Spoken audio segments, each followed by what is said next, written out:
Meditação, conhece-te a ti mesmo, parte 1. Kardec, na questão 919 do Livro dos Espíritos, faz a seguinte pergunta: qual o meio prático mais eficaz para se melhorar nesta vida e resistir ao arrastamento do mal? E os espíritos de luz nos respondem: um sábio da antiguidade vos disse: conhece-te a ti mesmo. Conhece-te a ti mesmo, dístico colocado à entrada do templo de Delfos, na Grécia Antiga, foi posteriormente a pedra angular da filosofia de Sócrates, que viveu entre nós de 470 a 399 a.C., para o qual nenhuma filosofia é possível enquanto o espírito não se voltar para o exame de si mesmo.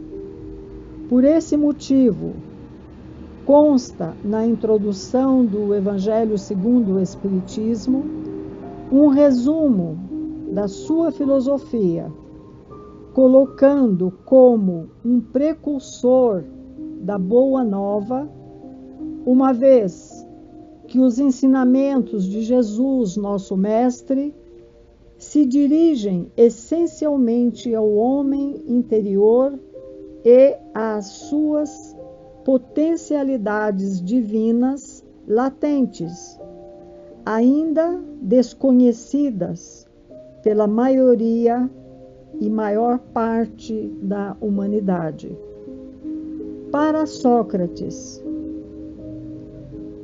a matéria infinitamente mais digna de reflexão era o espírito do homem, prevalecendo sobre as árvores, as pedras e as estrelas, objeto de especulação da filosofia física.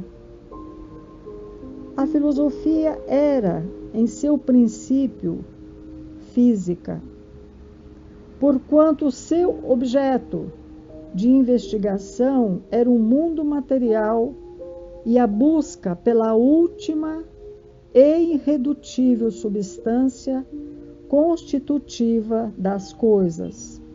Naturalmente, o resultado seria o materialismo de Demócrito. Nada existe na realidade, a não ser átomos e espaço. Fala-nos Demócrito, que viveu entre nós de 460 a 370 a.C. Em seu tradicional método de perguntas, a maêutica socrática, o responsável filósofo indaga: que é o homem? Em que poderá tornar-se? Em torno destas questões existenciais, cujas respostas ainda desafiam a compreensão, observamos que as inquietações acerca das leis que regem o plano material e o espiritual, tanto em Sócrates quanto em Demócrito, estiveram ao longo da história no cerne do desenvolvimento do pensamento humano. Embora a filosofia física parecesse a Sócrates um caminho às avessas, pelo qual provavelmente não lograria o homem encontrar-se consigo mesmo, pois sua proposta era essencialmente o universo interior. Foi luminosa contribuição para estudiosos e pesquisadores atuais, tentarem a síntese entre a origem dos átomos, seu percurso evolutivo e o despertar da consciência na condição humana. Em outras palavras, a trajetória ascendente do átomo à angelitude, objeto de reflexão do nosso trabalho. Da filosofia física à física quântica, a uma cadeia evolutiva e ascensional, para cujos elos perdidos buscamos a compreensão.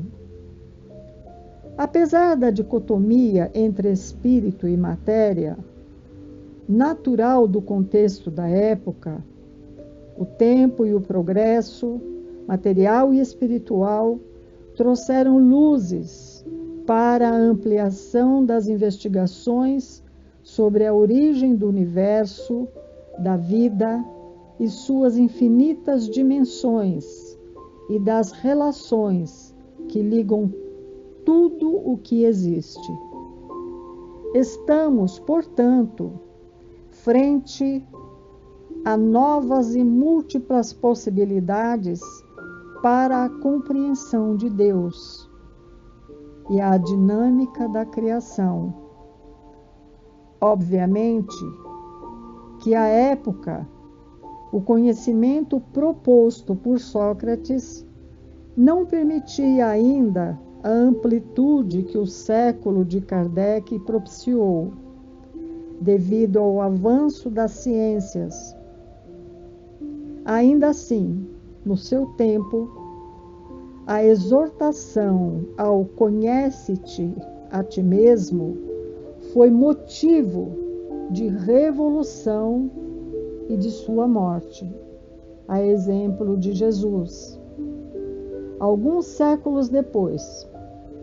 Mas, como toda verdade, ela desafiou as diferentes épocas da humanidade, alcançando-nos rediviva pelo Espiritismo, o Consolador prometido por Jesus, que está contido em João capítulo 14 e 17, como inadiável convite de luz na construção do espírito imortal.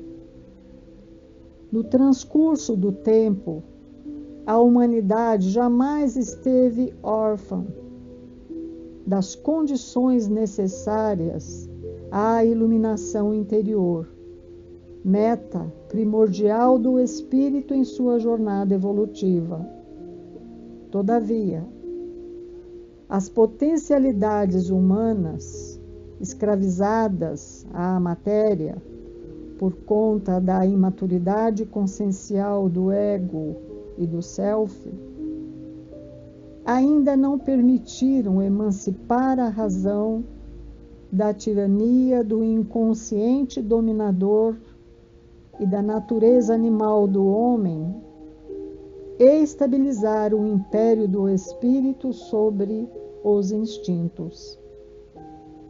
Afastados do universo interior, o reino de Deus em nós, perpetuamos a soberania dos sentidos que resultou no atual cenário de provas e expiações que ainda caracteriza o planeta Terra, lentamente em transição para o mundo de regeneração. Se a filosofia socrática influenciou o pensamento ocidental e constitui um dos alicerces da Boa Nova, encontramos na doutrina dos espíritos o mais legítimo e completo roteiro de iluminação e libertação da consciência, desde que bem compreendido e vivenciado, trata-se de uma proposta de autoconhecimento que considera o percurso do princípio inteligente desde as primitivas manifestações da vida mental, o universo invisível, intangível, imponderável, relacionando-o aos elos de cadeias evolutivas, no seu movimento progressivo, visando a compreensão do homem integral. Entretanto, embora a codificação esteja alicerçada, o conhecimento não está pronto.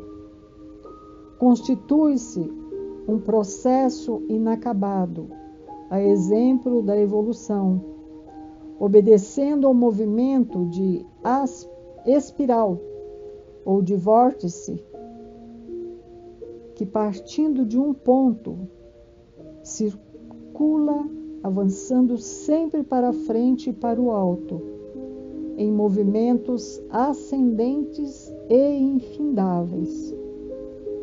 Por esta razão, somos chamados a nascer de novo. Método educativo proposto pelas leis divinas para promover a educação espiritual, visando desenvolver nas criaturas as condições para a anunciada era nova, quando todas as formas de conhecimento serão regidas pelos princípios das leis morais crísticas.